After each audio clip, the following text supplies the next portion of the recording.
Excellent. Okay, I'll go ahead and call the meeting to order. This is the City of San Diego Commission on Police Practices Ad Hoc Transition Planning Committee meeting of Friday, July the 2nd of 2021. And I'll go ahead and call roll from the Zoom participants list. I'm Doug Case and I am the chair of the committee.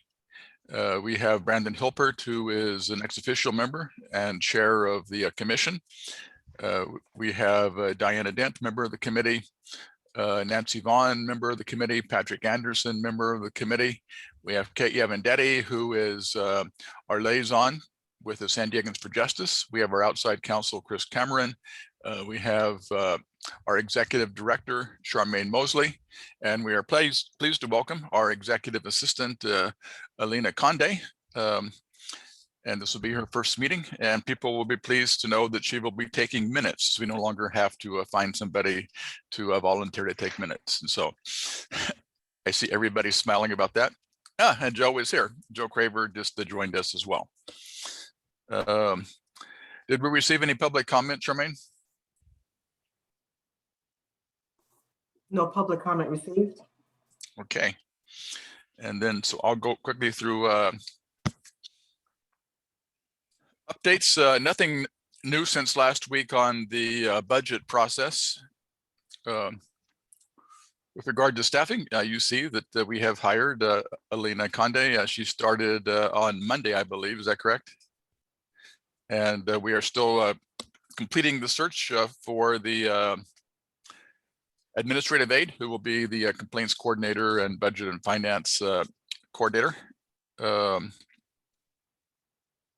And then with regard to the assistant director position, I think that the job description has been finalized, and Charmaine sent a text, I think it was a text this morning mentioning that she was waiting to hear back how many people are allowed to be on a community panel. But personnel, I think, referred her to human resources, which confused me because I thought that personnel and human resources were the same thing. But I guess in the city, they're different departments, and I don't know the difference between the two.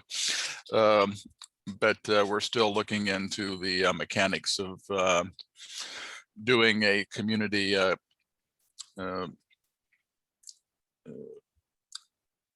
panel as part of the selection process for the assistant executive director.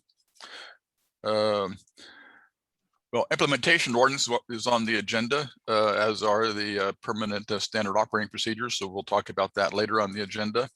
Office space. Brandon, do you want to give a report of our visit to, was it 750 B Street, Symphony Towers last Monday? Yeah, so the San Diego Tourism Authority is looking to sublease some space. So we actually took a quick tour as I think the second day for our new executive assistant to kind of put her through the ringer, but it looks like a really good space. We actually have the opportunity to get, I think it's 5 offices and 4 cubes with some, decent furniture there. And so once you walk into the building, we kind of have a whole section all to ourselves just off to the left. So I think right now, real estate assets development is working on creating a sublease. And I think right now we'll probably still be right around when we were thinking of the September 1st date to try to move in. But the nice benefit is the furniture is already going to be there. So it's one less thing for us to have to deal with trying to get and secure. Obviously, we'll still need to get office equipment. The other issue is we're going to be working with the city's IT team to make sure that once we're actually in our new offices, that we'd be able to have everything connected to the city network. But it looks like a really nice space, and it's a little cheaper, I believe, than what we had initially estimated. So we can get a little bit more space for about or less than the cost we had budgeted. So I think all 4 of us thought it was going to be a really good area for us. And once we get there, I think the San Diego Tourism Authority, I think is pretty flexible, and they're willing to kind of move things around. So if we need more space for storage, or if we need to, get an additional 2 cubes at some point in the future, they have the flexibility there to give us that. So that's great. And I see, Nancy, you have your hand up. I'm not sure if it's about office space. Yeah, it is. Are there any meeting rooms? Yes. Meeting? Okay. Yeah, so they actually have a fairly large conference room. They tend to do their board meetings there. I think they said there's 17 or 18 seats around a very large conference table, and there's also some room along the side. I think it was 30. I think they're saying that around the table itself, I think they have 17 seats, but they'll have more seats when they have to add other things. But if we were to do like committee meetings there, I think it would actually be a perfect space. And on top of that, I think they had 2 other smaller conference rooms. And then they kind of have like little, I think they're, can't remember what they refer to them as, but they're probably, you know, maybe a 10 by 10 room. So if we needed to have a team to go in there to meet, there's like a table and some 4 chairs. So there's some space there. We would just have to coordinate obviously with them to reserve space as needed for meetings and things like that. But it's a nice building. It's I think a very nice office. And I think the, you know, like I said, the office equipment and furniture is, I think, quite nice. I think it said it was about 8 years old, but it doesn't look that old. It actually looks nicer than the office equipment I had at my last job. So yeah, I think everyone would be happy. My other question is about security. Is there, like, what are the provisions for security? Because we're going to be storing documents and that kind of thing, aren't we? Sure. So first step is right now they have the whole floor. So you have to have a key fob to get into the elevator to allow you to get to that floor. Obviously, if we move in, things would change a little bit. But after hours, you would have to let the security people know and they could let you up. But obviously for public meetings and things like that, you know, that'd be during normal office hours anyway. So that'd be an easy thing to take care of. Regarding like file security storage, there is right now, it's a copy room that they're using. That copier would most likely stay there, but there's room for us to be able to close. And I think, I don't remember looking at the door itself, but I'm pretty sure we would be able to lock it if need be. But obviously the file cabinets themselves lock as well. So there is some room, and it's right next to, there's like row of 4 cubes, and there's the storage room, copy room area, and then another 2. So it's right in between, right next to where our space in that office would be. So I think it's it'll work quite nicely. Okay, so the conference rooms are shared or something. Is that what you were saying? Correct. I see. Yep. Okay, thank you. And then Joe, I saw you had your hand up too. Yeah, I was just going to say that the the Tourism Authority is a great organization. I was on their board for several years, and I was also chair, so I know all the people there. In fact, I hired most of them. So I am really happy that that we have that relationship, because that relationship is because they are very, very professional and very, very nice to deal with. So yeah, I'm real happy about that. Good to hear. Okay. If nothing else, standing rules, the commission has been experimenting with a streamlined version of our team case reports. And at our next rules committee meeting, maybe we will work on codifying those changes into a procedure, revising our procedure for writing and presenting case reports. And we probably also need to change the part on presentation too, since we have streamlined how we do our presentations, since we now have the ability to look at cases prior to the meeting itself. Community outreach, Patrick, anything new since last week? I don't have anything new. There's been a lot of press that seems to be, I'm sure most of you saw the Union Tribune editorial team actually wrote an editorial endorsing San Diegans for Justice and other groups' call for an entirely new ordinance. And that has, I think that has been heard. But it definitely adds, in addition to Voice of San Diego, CBS 8 and other organizations really drawn attention to the importance of this ordinance being supported and approved and so on by the community that's worked so hard for Measure B. So at this moment, we are, I think the community is feeling very understandably and appropriately proud of having made its wishes known at this moment. But yeah, I don't have any other updates. There's not a roundtable being planned or anything like that right now. Okay, and then finally under updates is legal counsel legal counsel contract. Charmaine is setting up a meeting with me and Brandon and purchasing and contracts and somebody from the city attorney's office to see what is possible to do, whether we can simply renew Chris's contract, keeping in mind that it can't be renewed past September of next year. So some of the issues are whether, if the scope of work is expanding, we have to do a new RFP, and if so, if we could extend Chris's contract in the interim, so we have continuous legal assistance. Anyway, so those are the issues that we are looking at. The commission gave us the authority to renew the contract. We just need to figure out the details of what the city is going to require to do that. And then in unfinished business, we discussed last week our dwindling numbers on the commission. I think that at the end of, well, we currently have 18 members, is that correct? And then at the end of the month, we will have 16, is that correct, Brendan? Yes.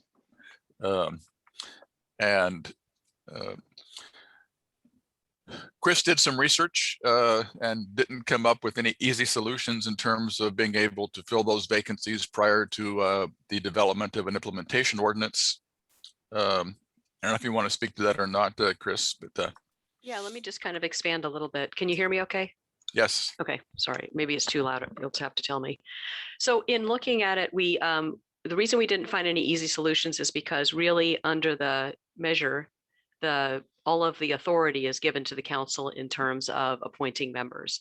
And that really cannot happen until after the implementing ordinance is in place, some kind of implementing ordinance. However, there's also an intent in the measure that there be a functioning CPP comprised of CRB members until you get to the point where the council appoints permanent members, if you will. So those two intents of the measure really we need to figure out a way to make those work. Within our own control and our own power, we have the ability to, a quorum is 12. So we have some room to work. There's some bylaw provisions that set the number for passing vote to be more than what would be required under the law and Robert's rules, et cetera, requiring 10 votes for a simple majority and then 12 votes for a 2/3. So there's some flexibility within the bylaws to go back to a more traditional approach of a majority of the quorum being required to pass ordinary items and then 2/3 of a quorum to pass items that require 2/3 vote. And so that's what we're suggesting that you do to build some wiggle room, some time still within that potentially dwindling number of members, down, which is now down to what do we say, 16? It'll be 16 at the end of the month, yeah. Now, at the same time, if we get to a point where you're having so many potential resignations that you're approaching that number 12, it would be important for the commission to communicate to the council that there's now the potential for this clash between having a functioning CPP until permanent members are appointed. The council within their control under the measure would have the ability to, for example, if they wanted to, they could make provisions for temporary members to achieve that intent of the measure. They could fast track getting permanent members appointed, et cetera. But we think it's, we've got some room, some time, and then you should advise the council of that problem if it gets close again. And if you have any questions, I'm available. Okay. And we Nancy? did ask. Oh, sorry. I see Nancy has her hand up. Yeah, I was going to comment, then I'll call on Nancy and Sure. then Patrick. We did ask Chris whether it was possible to reduce the quorum to be a majority of the seats that are filled, and she thought that would be difficult to do.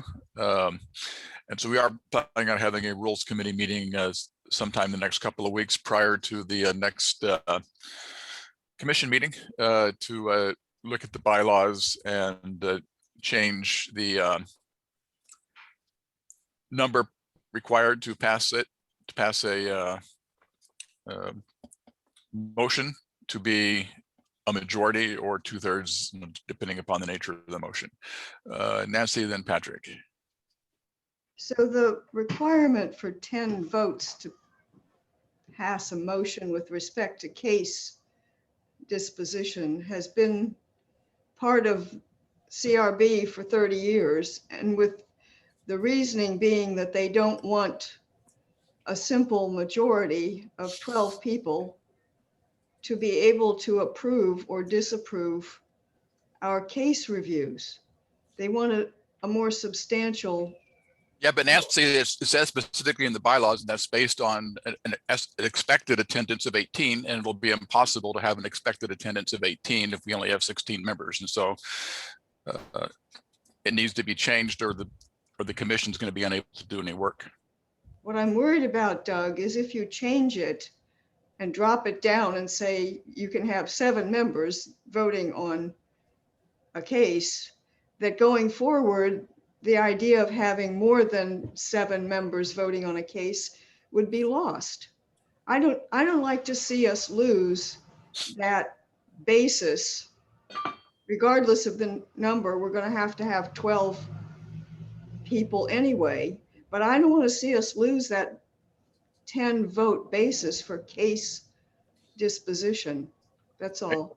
Yeah, and then we'll end up with the inability to, if there's disagreement, to take a vote on an issue, which happened a couple of times last year when it was still 10. And the other thing that would, I mean, our bylaws are interim, and so the new commission can, go back to the 10-person rule, or develop its own rules as they see appropriate. Patrick. And can I just respond really quick to Nancy's question as well, which is the thing that gets in the way most immediately is the statement that of an expected attendance of 18. So whatever the wish of the board or the commission is, within the 12, which is an actual quorum, and which your bylaws say is the quorum, that's within the discretion of the commission to decide how they want to sort the majority and 2/3 votes out. Okay, and then Patrick. Thank you for that. I support lowering in the interim bylaws. I support lowering that number just so that we can function. But we could also write it in, based on an expected attendance of blank, to flag that the permanent commission should revisit that.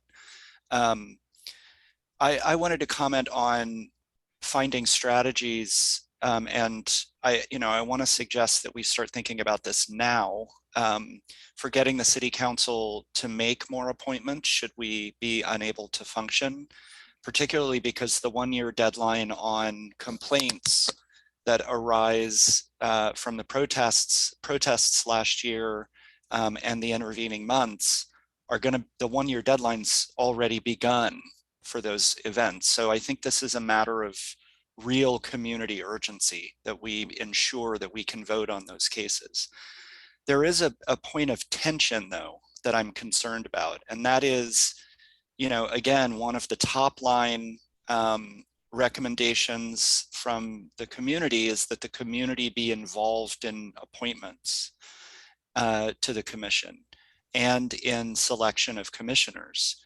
And my concern, and I'm not saying this should stop us from doing anything, but as we think about this problem and maybe begin to prepare city council members for the eventuality of it coming up, I think we have to be careful not to. So I'm concerned the city council will find a way to do this for us, to get members on, and then that will become the basis of how they imagine nomination and selection and appointment in the future. And so community involvement needs to be involved at this stage too. That's my sort of baseline point.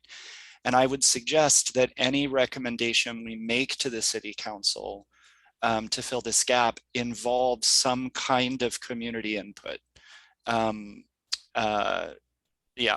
Kate may want to say something about this too, but let me just respond a little bit to Patrick, because I think, I appreciate that there's a lot of politics around the notion of new members and how they get there and what kind of precedent that sets. So that was why the top line recommendation is to a couple things. One, make sure your bylaws aren't getting in the way of a normal boardsmanship, which is usually a majority when it's a majority, and a quorum is a majority, et cetera. And then second, do your best to have the members that are on now stay on, because we really are kind of in that weird limbo where it's always going to be easier to continue to work with your existing board members than to enter into that difficult conversation. And it also requires a lot of training. You know, Yeah. even if we were to get something in place so that 3 months from now, city Right. council could appoint some people, it would take another 3 months at least to train those members so that they could actually participate in case review. And then Yeah. if they're only there for a very short period of time, it's also a challenge. Yeah, it's not a great solution. So I have one question for you, and this may just be my conniving way of thinking.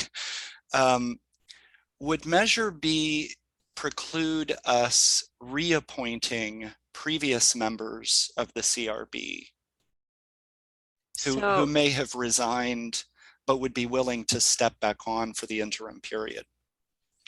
I think that really functions in the same way as an appointment to the police commission now, which has to, new appointments, I think you're likely to find would have to occur under the new rules that will be promulgated by the implementing ordinance. It kind of raises a little bit the issue again of that bifurcated versus singular process for getting things going, which I know is water under the bridge and is done, but that was kind of one of the arguments for doing that, was to get the process and the ability to sustain implemented initially, and then work out the details of investigations, et cetera, and the rest of it. But I think that ship has sailed. Okay, so But there's isn't that in our bylaws, Patrick? I would have to go back and look. We used to say that people who resigned and hadn't completed their full term could come back and complete it. And that's actually, I think, how Joe came back to us after having been left Yeah, off. but if somebody resigned, that required reappointment. Right. okay. So there's no way around that. There's no way to interpret Measure B as saying anyone who's ever been a member of the CRB could come back. No, and not really. Okay. Because what we have to do with your bylaws now is we have to harmonize them with Measure B. So your bylaws still function, and you can still, make changes to your interim bylaws, but we always now we have to go back and look at Measure B to see, are we being consistent with Measure B? Not, are we being consistent with the old processes under the CRB? Okay, Kate, did you want to say anything? I did, but somehow I've lost everything. I've lost all the pictures, but if you can hear me. Yes. My comment is that I think that would be a really serious problem because the community really, has enough concerns about keeping on former CRB people for a long period of time. And then, going back and talking about getting prior. What Chris is saying and what we're hearing is that it can't happen anyway, but I don't think that's a good idea. I sort of think that it's my responsibility, and probably that of the current commission members, to get the community to understand that all of this delay has nothing to do with the commission, and that the commission really wants to get new people in, and the commission really wants to have a community panel. And that, as Chris said, it's really a political process and it's just taking a long time. And people are really frustrated, but we need to get it done right. And we don't want a precedent of the city council just doing the appointments because we know that that's what some of them want to do, irrespective of what some of them said at the PSNLM committee meeting when they talked about community involvement. So I kind of agree with Chris. I think we're stuck, frankly, and I see the problem with, if you're losing people, and maybe that's something that can be used to kind of move things forward a little bit more quickly, you know, like, for example, taking the draft ordinance out of the city attorney's office and getting somebody to write it more quickly, for example. But anyway, that's just my comment about what's going on.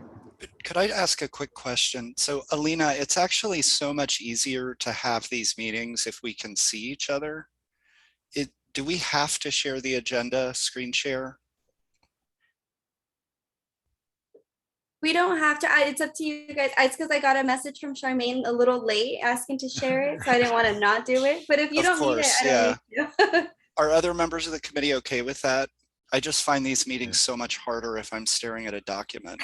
You Fine you with can me. still see people off to the right, but you have to minimize your participants in chat as well. But I agree. I have the agenda printed out. I don't know whether other people do as well, but it seems the consensus is not to have it on the screen. So let's not. Okay, let's move on, and let's keep in the back of our mind what a contingency plan may be if we were to drop, you know, close to the number of 12. Because even if we drop to 12, that would require, you know, 100% attendance at meetings in order to take any action, and we're going to be to 16. But I think all of the issues that Kate raised are valid ones, and so it's kind of a worst case scenario. But I saw Joe raise his hand, I think. Yeah, Doug, forgive me if I could be excused. I've got to chair another meeting here in about 3 minutes. So may I be excused? Well, who's in favor of excusing Joe? Sure, Joe. Thank you. Okay, take care. Have a great 4th, you guys. Thank you. You too. So I have a question though on this. Is this is just out of my ignorance. Is it currently in the bylaws or some of your rules or something that if somebody moves out of the city, they're automatically off the CPP? No. I know that's in the No. new ordinance, but if Yes. so, somebody could stay on even if they moved out of the city. We have several current members who don't live in the city anymore. That's what I thought. Yeah, thank you. But they can't be reappointed given the new process. Yeah. Right. Yeah, but the proposed ordinance from the city attorney, as well as the voters version, both say that you have to remain a resident for the duration of your term. I just wondered if that was maybe one of the reasons why people are leaving, but No, it's probably not. And so I don't know how many we have. I think part of it. I know I of was at gonna say, least two just that. to- Go ahead. Go ahead, Doug.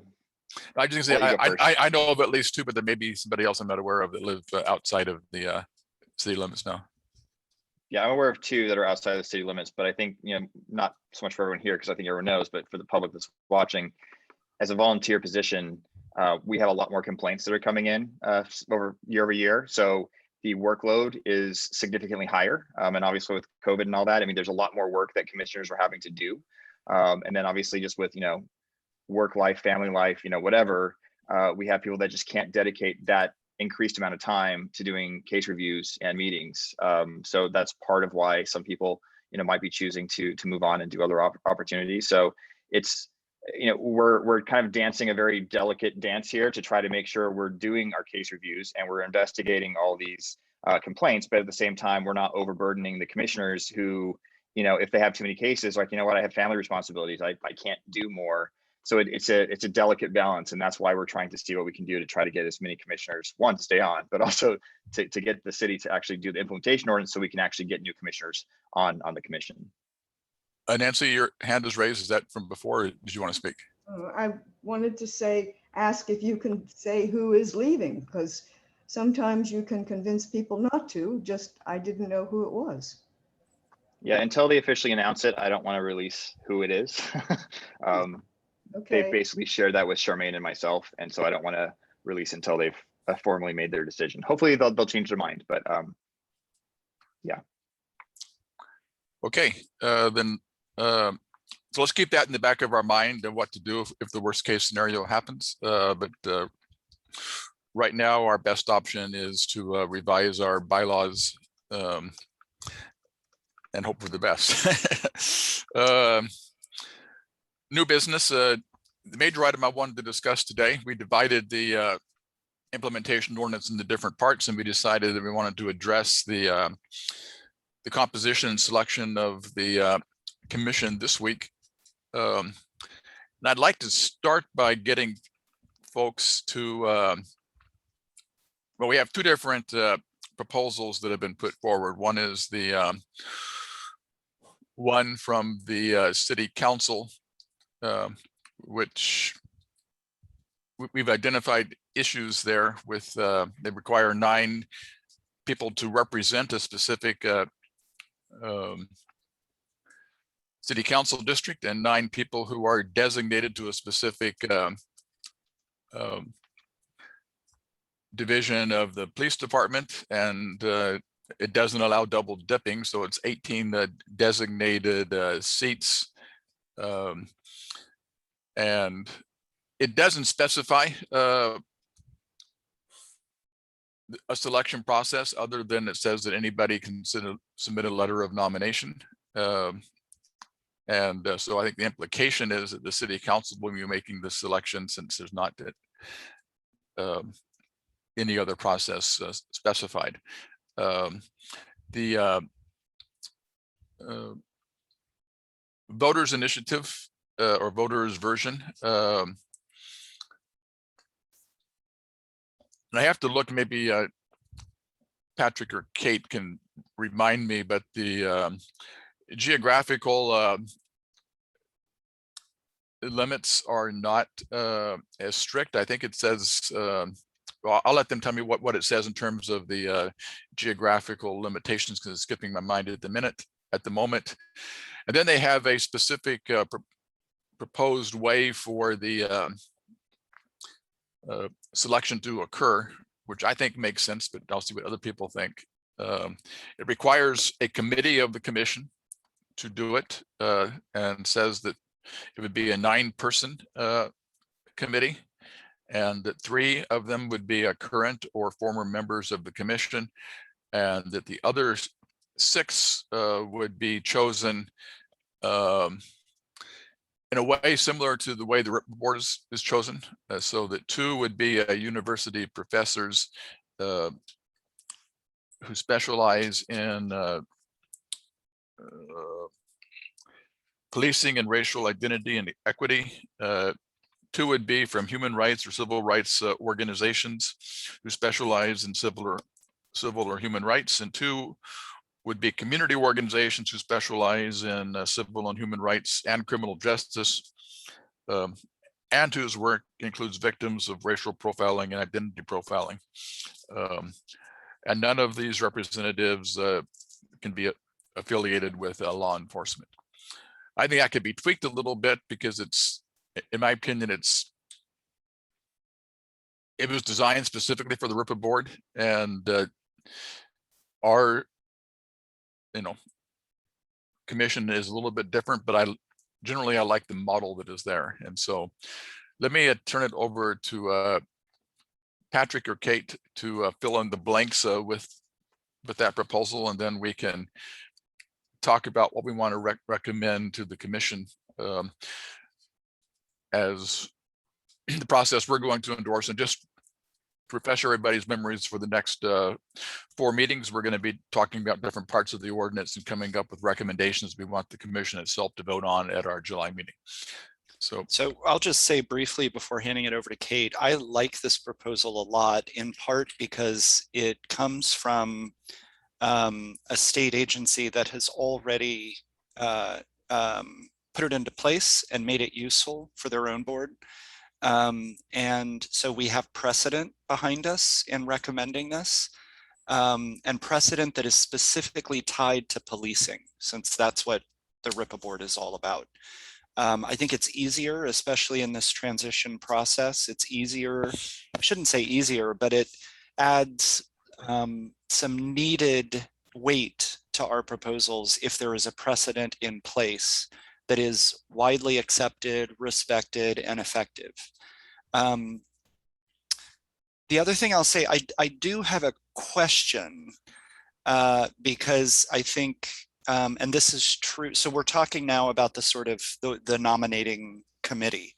But this is also going to be true for the way that commissioner seats are divided up.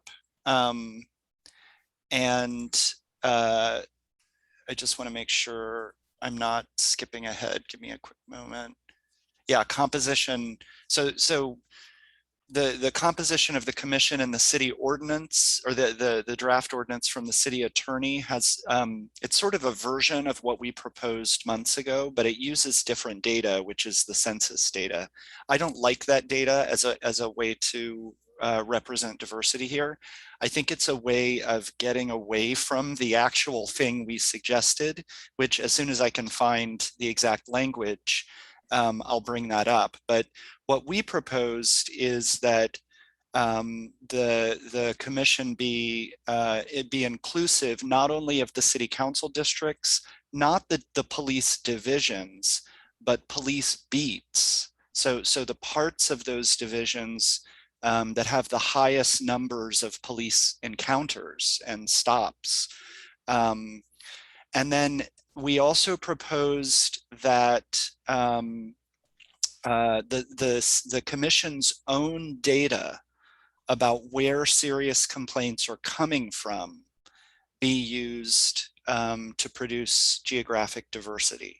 So for example, Central Division, Mid-City Division of the Police Department, these are the divisions with, and then Western Division has slightly less, but these are the divisions with by far the most Category 1 complaints. There are a lot of complaints in other divisions that are courtesy complaints and so on. But when you look at that central swath of San Diego, the heart of the city, that's where our own data shows us there's a concentration of, and I'm going to put it this way, there's a concentration of wisdom about policing and what these police encounters are like.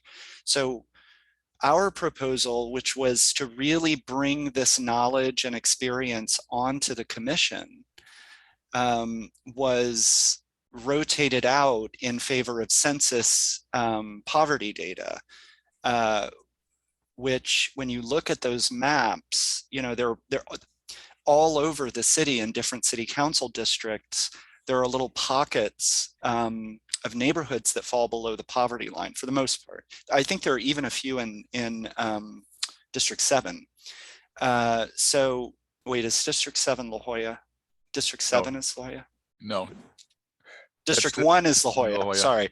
District 1 even has some of these pockets. So it's clearly, the switch to that, I think, is political in the broad sense of that, because it spreads those seats out across city council districts.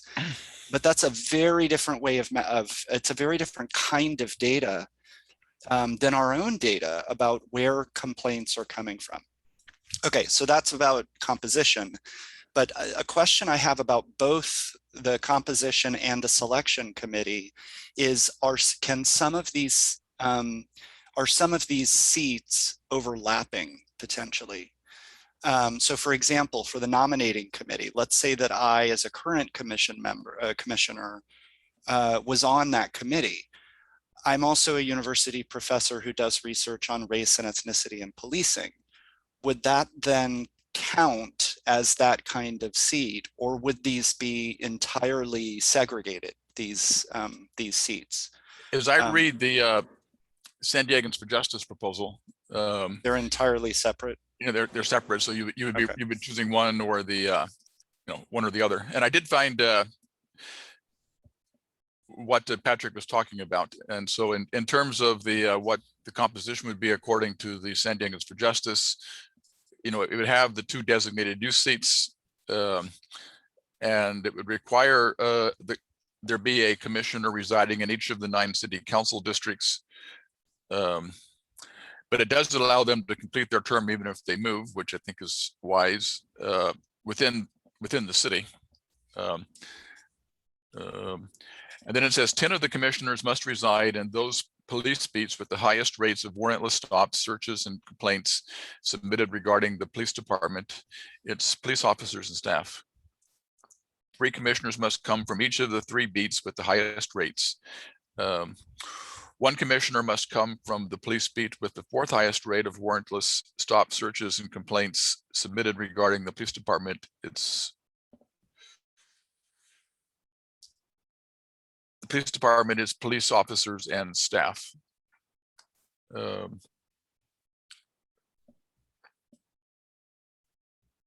And I guess I'm a little confused. So under this proposal,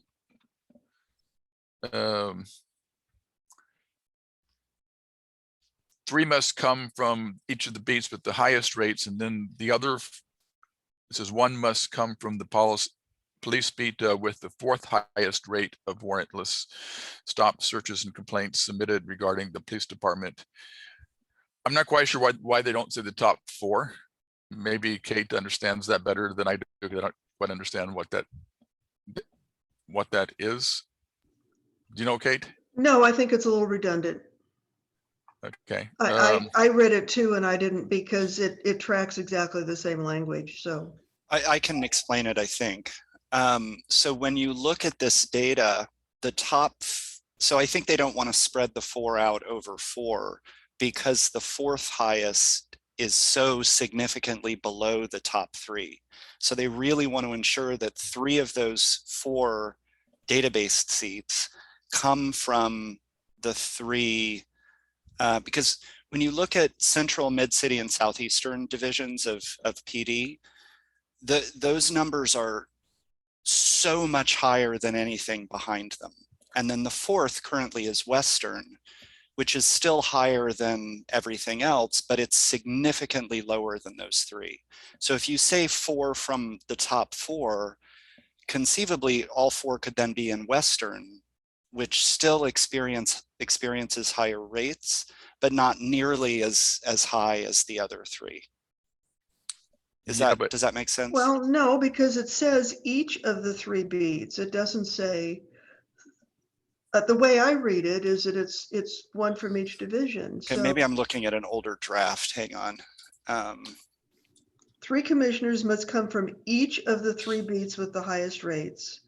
1 commissioner must come from the police beat with the 4th highest rate. 3 from each would mean 9 total. Here, do you want me to share it? I actually have it up on my Yeah, screen. thank you. I think I'm looking at an older draft. Oh, yeah, this is the one I just printed from what Charmaine sent out with the agenda. So we're in section G. So that's oh, I see. So that's 10, right? So it's 10. Okay, That's right. I was reading something else. Yeah, then this is proportional to those top 3. Yeah. And as I read it, this can include double dipping though. So somebody could, say that they were in one of these police beats, but they also were in, City Council District 9. They could count toward having somebody from the 9th district, as well as count toward having 10 commissioners from those police beats.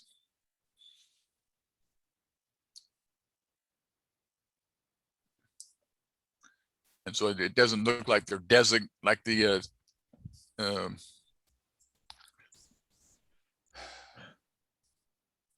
that they're designated seats, because the way that the cities was written, it's 18 seats that are specifically geographical. This is a little bit more flexible, as I read it, saying that you have to have a certain number in these beats, and you have to have 1 from each city council district, but a person can count for filling both criteria. Wait, I don't think so, Doug. Because if you have 9 from the city council districts, 2 youth seats, that's 11. 10 separate seats for this rubric, that's 21. And so that would leave 2. Am I miscounting? So if you look at H though, they're saying that the youth, the geographic and diversity requirements may fill more than 1 requirement. Oh, Wow, So, I was looking at a much older draft of this. Okay, sorry, go ahead. Yeah, and so I think that will help address the issue we had, so that it would be easier to fill vacancies, and also make it easier to make sure that we have all the different types of diversity included. If we have more, flexibility in assigning them. So actually, I think this kind of makes sense. Did somebody else raise their hand? So how should we proceed? Do people, why don't we divide this into two parts? Let's talk about the composition and the selection process. And let's do the selection process first, since we talked about it first. Is there a sense that we would like to have a committee of the commission similar to what San Diegans for Justice proposed be the selection committee? Patrick, are you raising your hand to say yes, or are you raising your hand to speak? I'm raising my hand to say I move that we endorse that proposal. I love the way it's written. I think it represents what we actually proposed, and the full commission proposed when it put forward our recommendations. So it actually echoes that. And so, I mean, I move that we just endorse it. Okay, is there a second to that? I would like to make a comment on it. I feel like we need to debate it a little bit more before we fully endorse it personally. I think there's several topics that, we don't completely agree with. And I think endorsing it implies that we agree with everything in there. And I don't think we have consensus among the whole commission. That's the case. Okay, and let's get a second first. Is there a second to that?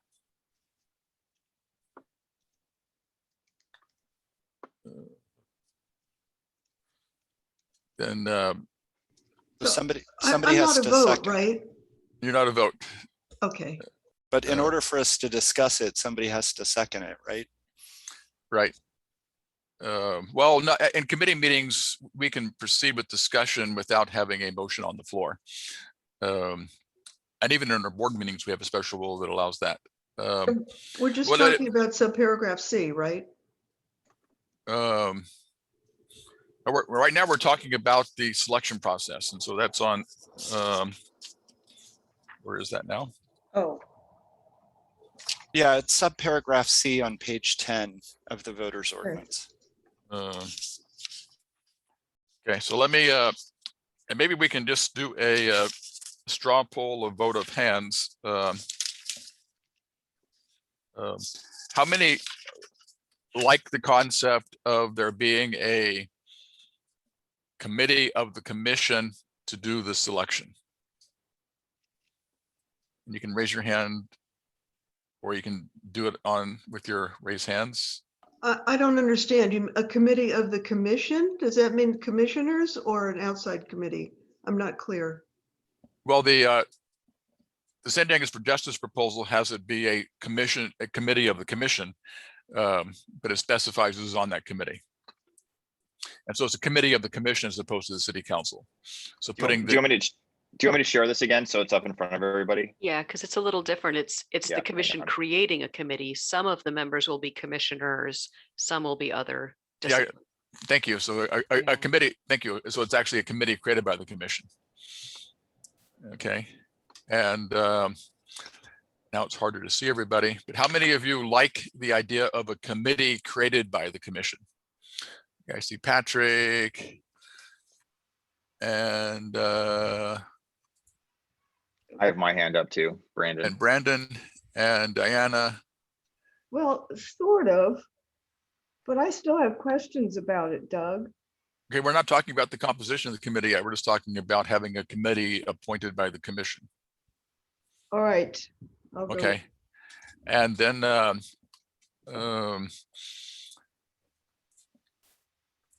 and is everybody comfortable with having current and past members of the commission serve on that committee? Yes. Yes, I am. Okay, anybody opposed to that? Okay, and then so the other issue is the proposal recommends that there be 6 people. Must consist of the following. Right. One is 2 university professors, sorry, who specialize in policing and racial identity and equity. The other is 2 representatives of human or civil rights tax exempt organizations who specialize in civil rights. You know, so that would include a wide variety of groups. That would include Alliance San Diego, ACLU, just a wide variety of different groups. And then 2 representatives of organizations who specialize in civil or human rights and criminal justice, and whose work includes victims of racial and identity profiling. And that's one I guess maybe I want to discuss. And so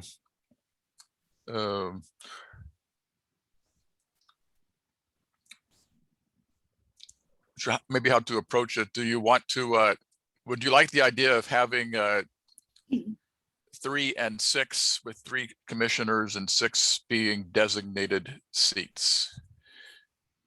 Yes. Okay, Nancy? I don't know. I'm thinking about it. This is- Okay. Brandon? So we're going for the 3 that are current or former commissioners. And then the 6, the 2 university professors, 2 representatives of human or civil rights groups, and sorry, I'm scanning, and the 2 representatives from community organizations. I'm fine with that. Okay, Diana? Like Nancy, I'm still thinking. Okay. And so I may tell you what, I mean, I'm fine with having a 9-person committee with 3 being current and former commissioners and 6 being representatives. I would maybe change it a little bit because, you know, this was taken from the RIPA board, but still specifically with racial profiling. And the commission has a much broader scope than that.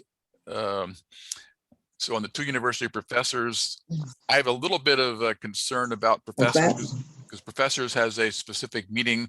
You have to be tenured to be a professor. And I would say maybe specialize in policing racial identity and equity, or maybe add to that the criminal justice. 2 representatives of human or civil rights tax organizations to specialize in civil or human rights. That I think is spot on. And then 2 representatives of community organizations who specialize in civil or human rights and criminal justice. And it's the last part here. It says, and whose work includes victims of racial and identity profiling, that I'm not sure about. So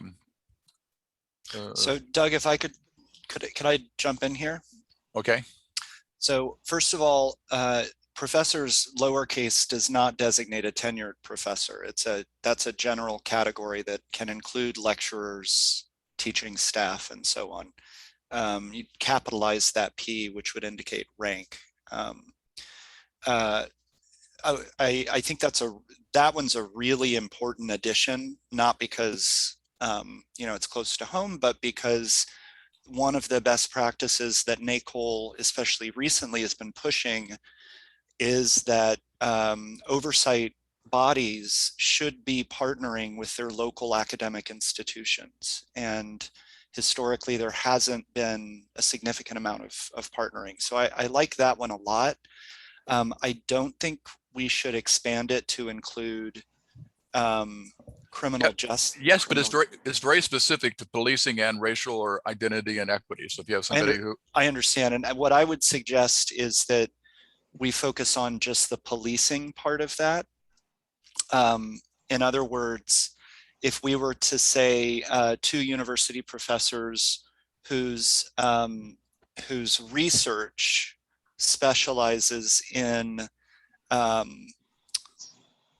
policing. Well, I'll think about that a little bit, about how to frame that phrase to be inclusive. Okay. In terms of the second one, I think, where did it go? Civil or human rights. So that's a very broad category. Yeah, I mean, yeah, that one I think is, like I said, I think that's spot on. It gives all the groups we're thinking of the ability to be included. right. So and then you're suggesting removing racial identity profiling. My argument is that at least, so you've got this middle category that doesn't include that phrase. Right. At least one of those other categories needs to include that phrase, at least one. Yeah, I hear that. Yeah, so I'm not sure which one. But doesn't this one, that one already kind of does. Yeah, but Patrick is saying we need to, I like the direction Patrick is going of making that one more flexible to include policing. I would say maybe police oversight. I would make that more broad, but maybe more specific than simply criminal justice. Yeah. And like I said, I like the second one, and I think that Patrick has convinced me that the third one is okay, because we do need to have some representation of victims of racial and identity profiling. So with the modification to that, I would support the concept. But let me go back to the other voting members. Do you want to give it more thought? I have a question. I guess it's more directed at Patrick than anyone else. But I was wondering how difficult it might be to find 2 university professors in San Diego who would be willing to do this. You don't think that, because my concern was if we say 2A, 2B, 2C, and we can't find people to fill those categories, but I don't think there's going to be any problem with the community organizations. But that's not, you don't think that's a potential problem? I don't think this committee has the kind of time expectation or workload as the commission itself. And there are so many of us in San Diego. I mean, at UCSD, at USD, at San Diego State, I mean, there are so many people, assuming we can open that up a little bit. So if we say something like policing, comma, criminal justice, comma, and or I'm struggling in the moment, but another phrase that would. Social justice? Yeah, and or social justice is such a loaded term right now that it's gonna. Well, it's not critical race theory. So maybe don't get me started. Maybe we can work on that. I also would see, I like keeping it as specialized in as opposed to having done research, because sometimes a person who sometimes professors teach on things that they haven't done extensive research in, but they're very familiar with the topic because they teach the topic. And so I would keep it as specialized rather than fair enough. Research. How about law? What if we say who's 2 university professors who specialize in policing, comma, criminal justice, comma, and or civil rights law?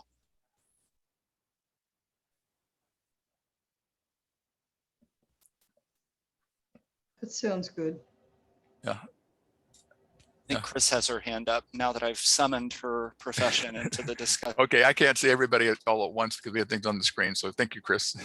That's okay. And I wasn't actually even, I was sort of, you've been kind of bouncing back and forth, and what I wanted to urge you to kind of at least look at, or maybe I'm just not quite completely tuned into all of this, but is there an important distinction between tax exempt organizations and community organizations insofar as the descriptions of what the either specialty or work needs to be called out separately? In other words, is there a reason to have the tax exempt organizations be within the spheres described there, but the community organizations have different spheres? And I'm not suggesting any outcome. I just wanted to, as a lawyer, tell you what's perplexing to me. You've got a lot of very tight descriptions here.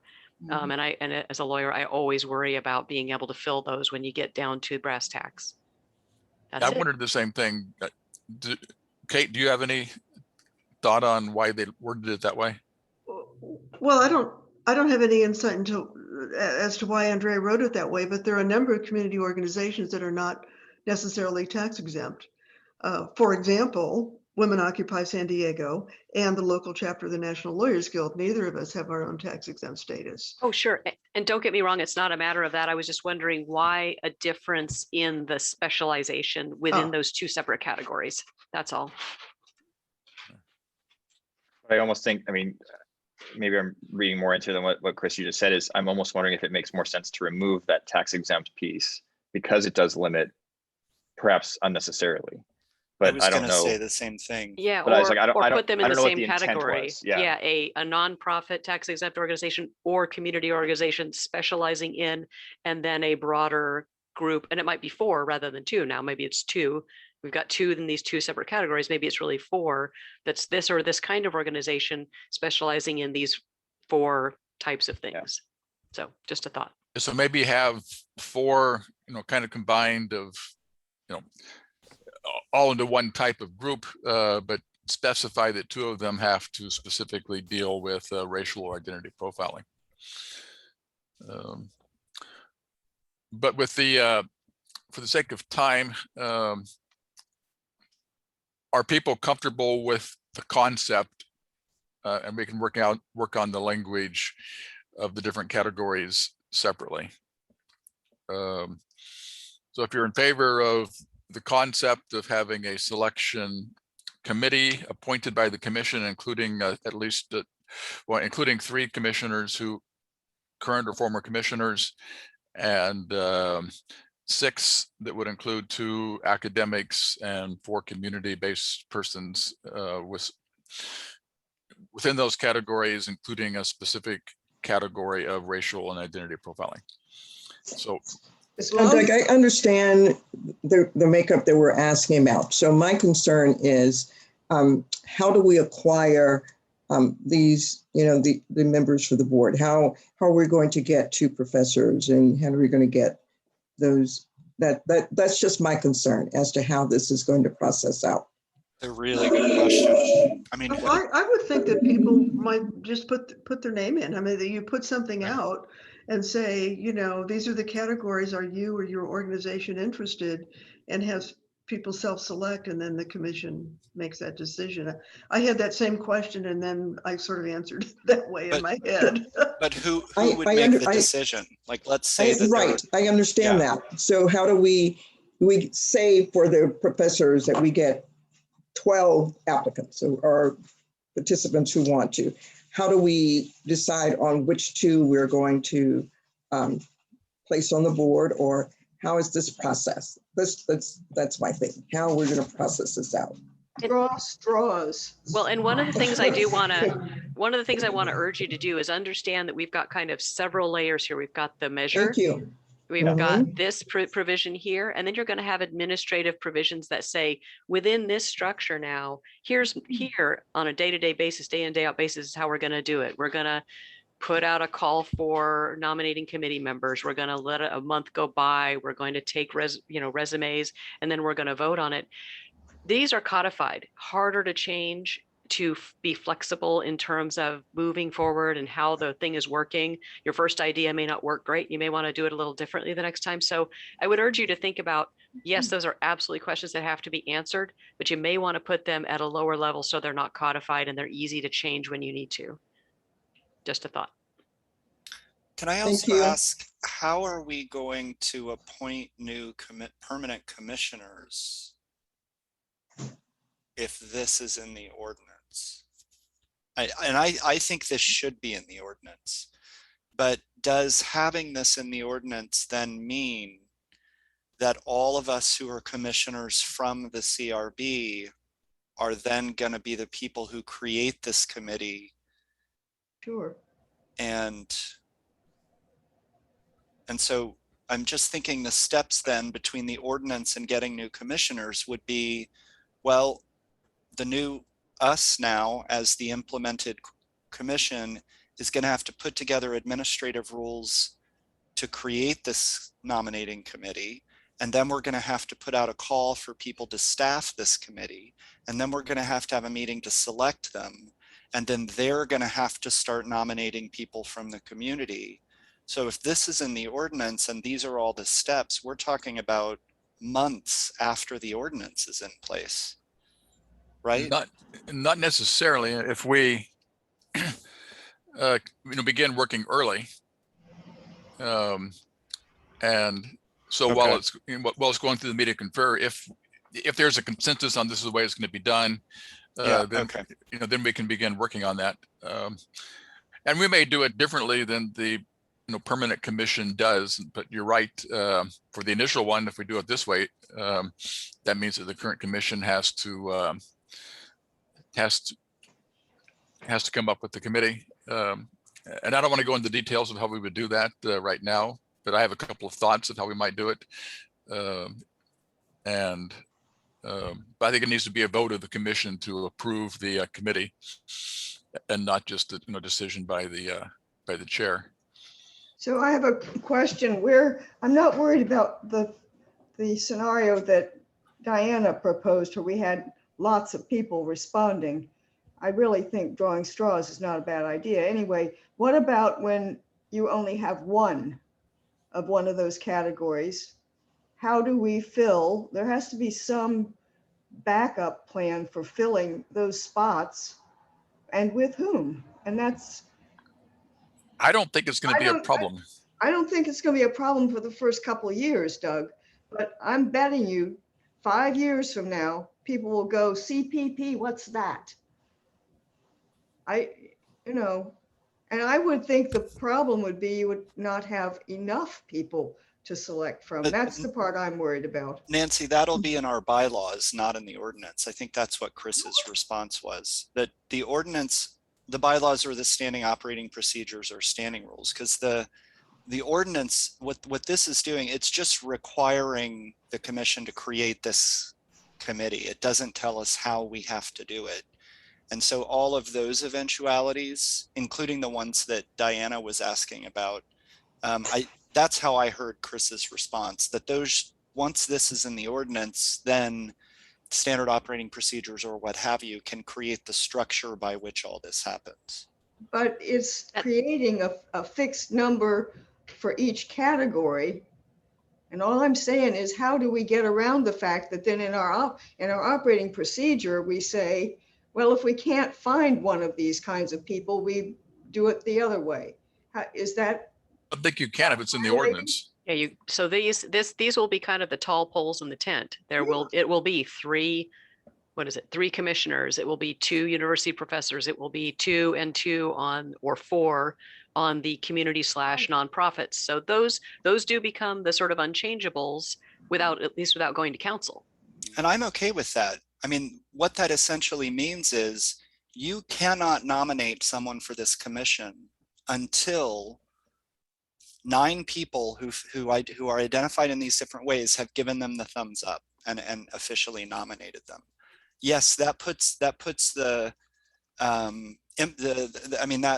burden is on the commission to make sure that a committee that's designated in this way is doing the nominating. But I think that's exactly what the community wants. That's the sort of check and balance to the nominating process. Kate, do you agree with that? Yeah, and I also think it puts a burden on the community to remain involved and to to participate in this process. If we've been saying this is what we want, and then Nancy says 5 years from now we've kind of moved on to something else, then that's a community's responsibility, and we all have a responsibility in this. And another procedural thing is, when there is a vacancy, does that mean that that the committee, and I guess this could be in our internal bylaws, but would we impanel a committee for, say, a year, and then if any vacancies occur during that year, they would they would reconvene, and perhaps if they do that, they may have they may rank order candidates, since they may have somebody who they were only 5 vacancies and they had 10 applicants, they could go with their next person on their list. So I like that idea. And I think this committee could also sort of have a stand, you know, it could do some work over the year and have a group of people that it has sort of endorsed their candidacy. And then as there are vacancies, depending on who those vacancies are, it can then go back to that list. So it wouldn't be like doing a search process, you know, every time there's a vacancy. Are you talking vacancy on CPP or vacancy on the committee? on CPP. On CPP. And so it would be like a standing committee of the board, except that it would include non-members and voting members who are not members of the commission. But Nancy, I know you're worried about that. The thing is, the CRB model, it already, you know, we were already, I mean, when measures F and G passed, we had a 2-year delay before city council would appoint anybody else or confirm anybody else. And so this is, you know, like the system as it was already would fall apart at the nominating when there was a vacancy, so that the CRB couldn't really function as it was supposed to. When they put the city council in the loop, yes. Before that, Patrick, we did not have that kind of problem. You're talking about when the mayor just appointed? The mayor didn't appoint. The CRB found the people, trained the people, and had them ready and gave him a list of who we wanted. And he just checked them off. That still took a long time though. But It took a long time, and the delay was not because of the change in the ordinance. It was it was because it took so long to get the ordinance implemented. The Measure G didn't change the amount of time it took to fill vacancies. If we're in a situation where the community is no longer involved with us enough to go through this process in the interest of improving public safety for their communities, that will only happen if we have been so successful that the community is no longer concerned. And as hopeful as I am, I don't think that's going to happen in the lifetime of any great grandchildren of anybody who's alive right now. Yeah. Okay, so for the sake of time, let me get a sense of whether people want to conceptually agree to this as a selection process. And by that, I mean that we have a committee of the commission selected by the commission, including 3 current or former commissioners, 2 academics, and 4 community/nonprofit organizations in those various fields, including specific seats for racial experts in racial profiling, racial and identity profiling. Okay. Let's do a thumbs up, and then maybe I'm going to have Charmaine take a formal vote. So if people are ready, are comfortable with that. Okay. I just wanted to make sure that there is some type of flexibility in there, because the many years that I've been involved with this process and doing this type of work, it takes a lot to try to get individuals to participate in police oversight, to sit on the boards, especially if they're not getting paid to do it. So we need to really start thinking about, long-term, like what Commissioner Vaughn was saying, down the line. This is new right now, so everybody might want to be on board. And trust me, nobody's knocking down my door right now saying I wanted to, I want to be considered as, a commissioner. But down the line, when it becomes older, then you will see it start. Yeah, but that's a different issue. That's a recruitment issue. This is the committee, right? This is a nominating committee, right? Yeah, but what we're saying is that we want to have the selection done by this type of committee.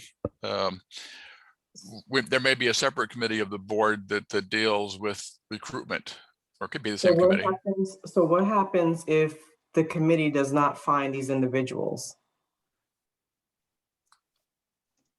If the committee can't find anybody to serve on the board, To serve, yes, Serve on the committee. to serve on the committee. What happens?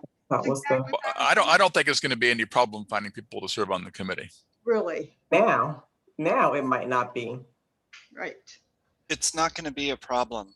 We're not talking about, we're talking about very particular people here. There are two academics whose work is about this. I mean, Okay, so I'm just saying. and then four so- people from organizations whose It's work still- is about this. Yeah, but it still takes a lot, even though it's a nominating committee, it still takes a lot to be able to select individuals, to go through a process of selection.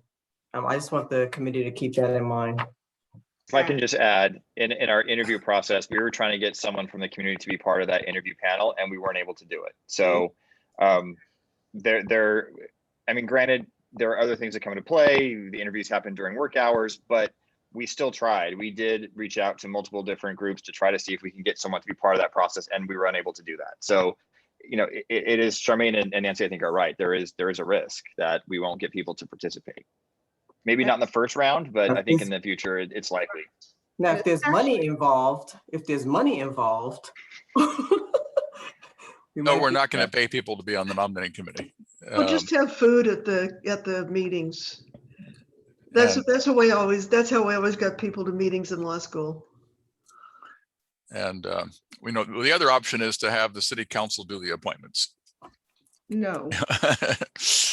And so I think everybody seems to be in favor of having a committee of the commission. I hear a couple people concerned that we're going to find enough people to be willing to serve on it in the future.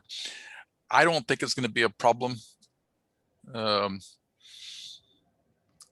Okay, so which of all of us, there are 9 of us here, which of all of us has the most experience with this type of endeavor? And I would say it's Charmaine, who's been doing this for longer than any of us. And I have the same concern. I think after a while, you will not find it so easy. You won't just stick a stake out in the yard and say, please apply here and have a line. You won't Well, so then the way to fix that is to say this committee should be, so 1/3 of this committee should be commissioners or former commissioners, and 2/3 of this committee should be, and then a list of the following. And so that would give some flexibility in the size of the committee. But the problem with that is that kind of system invites sort of shortchanging the whole function of this committee. So someone might say, well, we could have 1 commissioner and 2 community members who are doing the nomination and appointment. And that's not what we want. So I mean, so what's the alternative here? To remove all the numbers, to make it consist of maybe the professors, the whatever the list entailed, but sort of like make the numbers more flexible. Yeah. What if you kept the numbers where they are? What if you put a fail-safe in there such that if after, the announcement of the formation of the nomination committee, enough of the specialized seats can't be filled, that they would be filled by other commissioners? Perfect. I'm just thinking of a way to keep the intent of where everybody wants to go, but give you a way to get around a problem if you can't find all of those different disciplines. Exactly what I was hoping for. Good idea. Actually, I think that's a good suggestion. I like it. I like that. Thank you. Because I was going with Nancy. It's just, I mean, even now it's challenging to keep the board filled.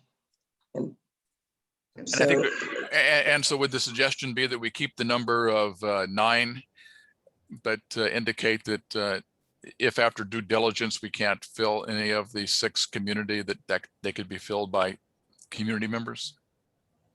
Commissioners. I mean, commissioners.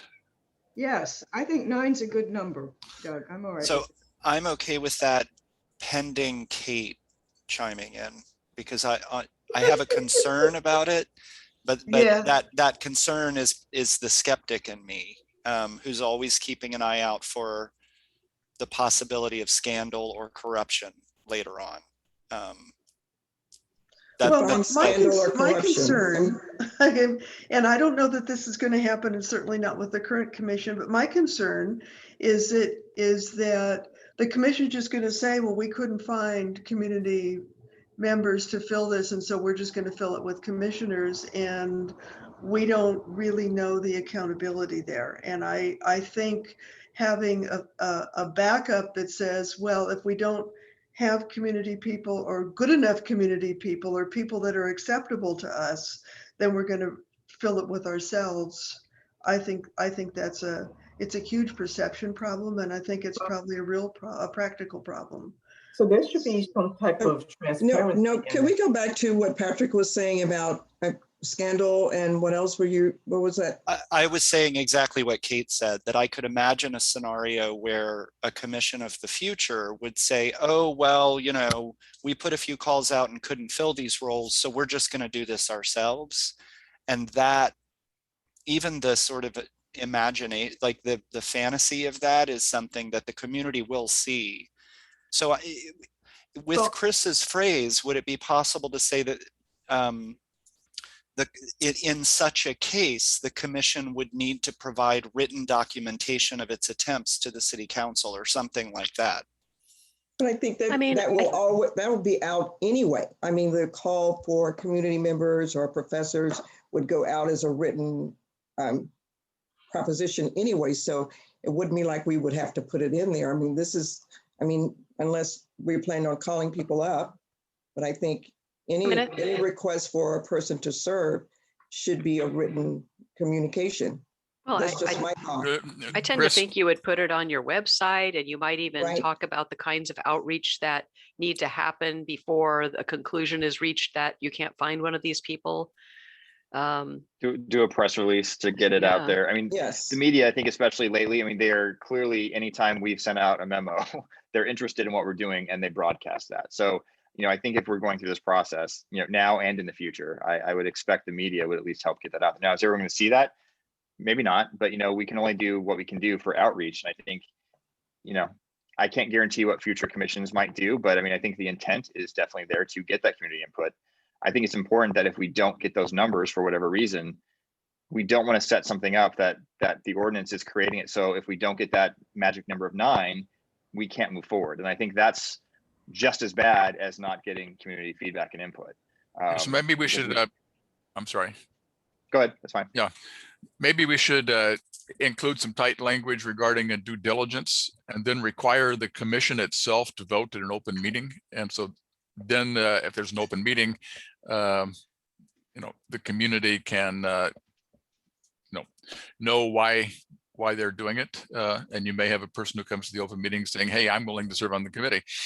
And so if we have some maybe tight language, because otherwise we're going to get a lot of pushback on this. Yeah. But if we have tight language saying that after due diligence, they're unable to fill any of the positions, the commission at an open meeting can have to be open anyway, but you know, the commission can, a vote of the entire commission can vote to replace, you know, some of the slots with commissioners.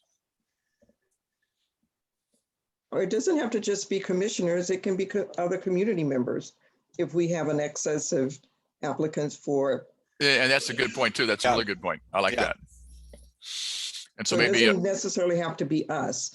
It just, you know, just so that there's someone else from the community in that position, whether it be, you know, another professor or. Yeah, you know, or it could be, or it could be a, you know, somebody from a church, you know, there are a lot of different variety of community members who might be willing to do it. Those two fail safes, I think, mostly take care of my concern. That first of all, at an open meeting, the full commission can vote to set aside, or whatever the legal language is.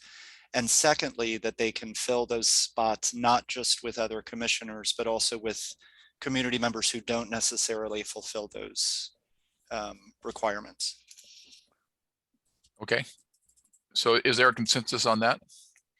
Yep, I like that. I'm good. I'm good. Okay. I guess maybe we should vote for formality. And so I guess the motion would be that we support a concept of having the commissioners be nominated by a selection committee selected by the commission that would include 3 current or former commissioners and Can you slow down, Doug? what? Can you slow down, please? They would include 3 current or former commissioners and 6 to be chosen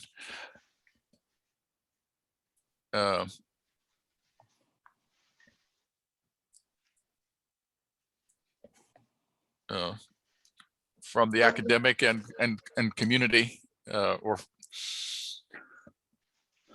I just, this is just a minor issue, but do we want to say also include former CRB members, because there haven't been many former commissioners yet? It's a good point. You could say like CPP/CRB members. okay, that's fine. And the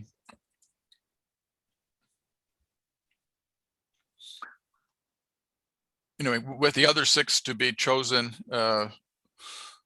with university professors and representatives from.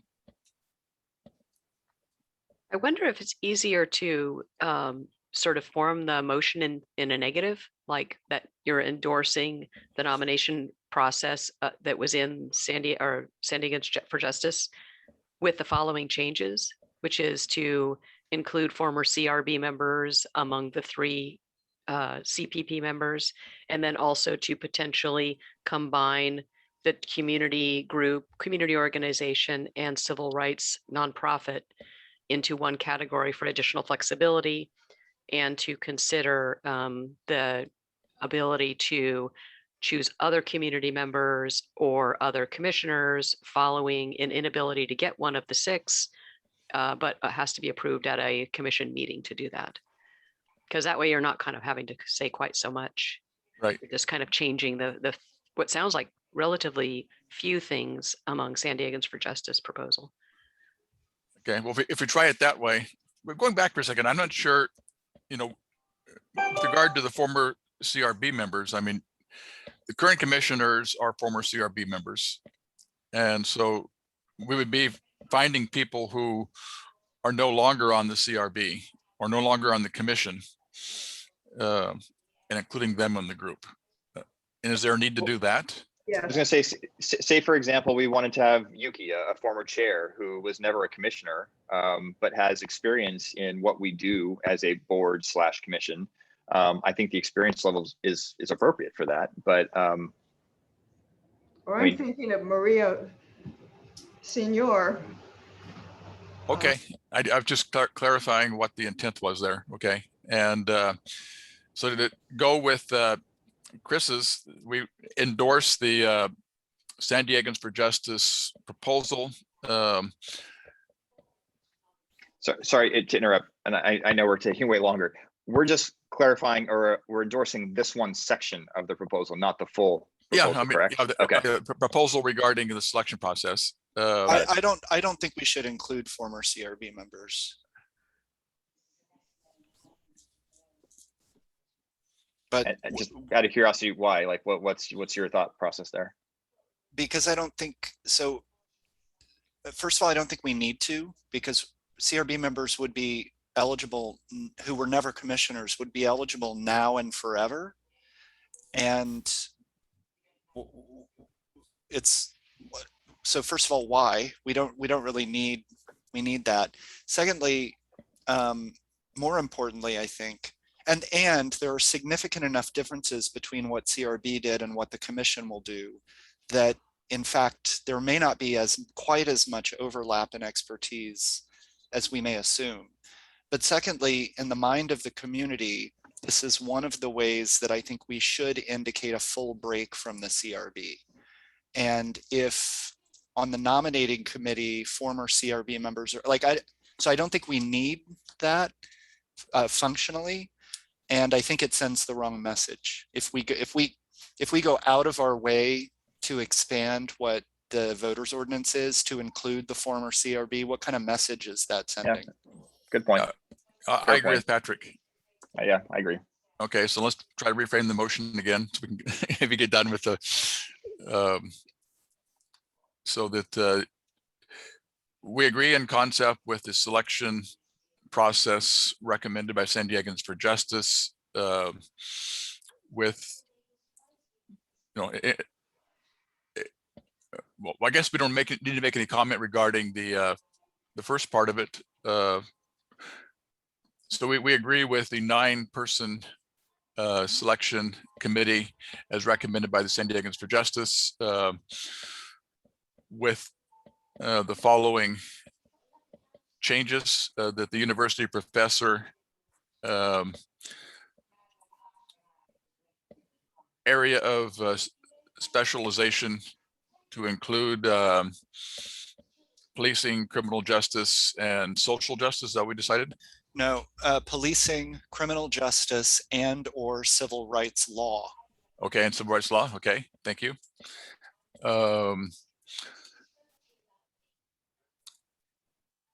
Second is that the distinction between the tax exempt and community organizations be eliminated. And if we're going to require the two have deal with racial profiling, racial identity profiling issues, we don't need to change that. So basically we're just making those two changes. And then the third is that after due diligence, if after due diligence, any of the 6 community spots cannot be filled, the commission by a vote of the entire commission could vote to select other commissioners or community members. Did I get that accurate? Okay. Yep. And so, and I don't know whether Alina or Charmaine is taking the notion, but did you get that down? And if not, I can help you. Yeah. But yes, thankfully I'm recording so I can watch this a little bit, but yeah. Okay. And Charmaine is blank. Is she still here? She stepped out. I can try to take them. I can for 1 second. I have too many things open. 1 second. I mean, I can call the roll from the screen if you want to just, and so I will vote yes. Patrick? Patrick is yes. Nancy? Nancy is yes. Diana? Diana is yes. And Brandon? I'm a yes. Yes. Okay. And so it's now 1:36. I thought that we would get through both of these topics today. It shows how naive I am. I'm always the optimist. I don't think we want to continue talking about the composition. And not like it's a holiday weekend or anything, Doug. And so I actually was optimistic enough that we would get through both of those by 1 o'clock. But then why don't we just chatty? So next week we had planned to talk about subpoenas and investigations. Why don't we just continue with our agenda as we planned, and we'll kind of be flexible as we go along, but we need to finish these 4 topics before the end of the month. I do want to say we don't want to take any time today to go over the standard operating procedures subcommittee, which is going to be working on the procedures. By the way, Chris, I have not received anything from Oakland yet, so I will contact them again.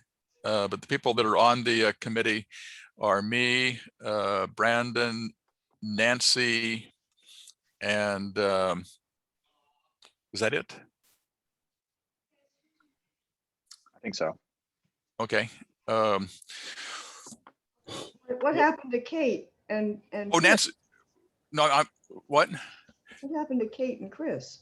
No, I Kate- think I was just a consultant after the fact on that one. Yeah, Kate was gonna, yes, exactly.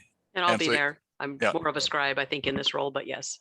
Okay, and so it'll be the four of us. The one thing that Chris pointed out is that in the draft ordinance put forth by the city attorney's office, and that it specifically says that the investigation procedures would be adopted by the permanent commissioners with the Yeah. approval of the city council. And if that's accurate, then that means that we have to wait until we have the permanent commissioners seated, and then they have to adopt it. Then city council has to approve. Then it has to go through a meet and confer, which would be a separate meet and confer, and probably even a longer meet and confer before we could do investigations. And so that would probably add a year to our ability to do investigations, or close to a year. Anyway, Chris is going to check with Joan to see what the intent of that is. And it may be something we want to address when we make our recommendations to the city council. But regardless, I think we should be proceeding with coming up with our recommendations for the process, and hope that we can do a meet and confer that's one process instead of two processes. And so anyway, I just wanted to add that there to think about over the holiday weekend, and we can discuss that more next week. Sounds like the party for the weekend should be in Patrick's backyard. Nancy? I'm watching you. You got the look. I tell you what, Nancy, you cater the party and I'll consider hosting it. Just drop off the food in advance for me to during my own deliberation process. So, all right. Okay. And then, so next week's meeting, we'll be meeting next week. Any other items that we need to discuss today, or can we adjourn at 1:40? Seeing no hands raised, we are adjourned. And thank you for taking the time, and everybody have a great 4th of July weekend, and we'll reconvene next week. Good job, Alina. Good job, Alina. Thank Be you. safe, everyone. Thank you. Bye-bye. Thank Have a you. good weekend. Yep, stay safe.